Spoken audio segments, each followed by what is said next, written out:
So what's going on here? How can we get such a warm feeling out of this painting?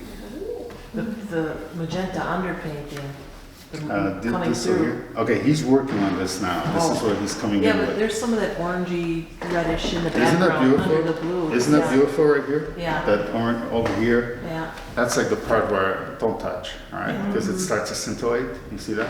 But he's not asking any questions. He's just there painting, doing his thing, and being very like in the zone, not breaking away from the zone, and just understanding the size relationship. You know, keeping it at 3. Look at the simplicity of this. It's so beautiful. It's that That one simplistic. flower looks like it's going ta-da. Yeah. And it tells its own little story, and it's playful. And then, you know, moving forward, we have some shadows that are kind of abstract in their way, and I'm looking at that, I'm like, yeah, we don't have to go. I love those. I asked him about that. Right. So that's the mystery in your painting. Right, that's the mystery. I know that. How he sees it, it's how he sees it. It's how he sees it, and we don't have to go, you know, it has to be full-blown realism, no, not at all. But it has to play with the rest of it, and it does. I mean, these are not realistic flowers, but they're playful, and the leaves are not realistic, and they're playful, and they're flowy, and you know, and they moved me towards that area, and then the composition brings me back. So the only adjustment that he's going to be doing today is we're going to be removing this brown, okay? And we're going to keep some of the brown that's in here and some of these elements over here. But I suggested that he comes in with something that's a little more pinkish in overtone as a gloss. All right, and then it's going to go pick up some of this pink undertone that he's got going on over here. The muted blue here, that's sort of like manganese blue that he's got. Beautiful. It's not a color that you see very often.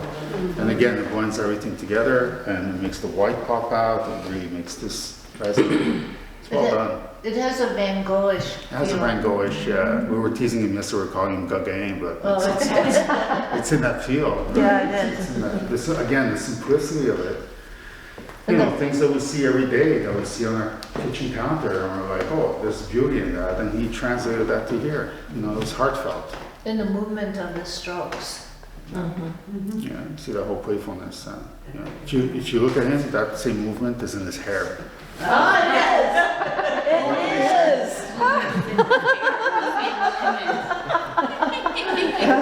Great hair. We can call it a self-portrait.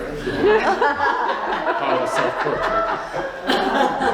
So, Exactly. well, there's always a little bit of us in every painting, right? So there you go. that's So yeah, I love that, and I love again.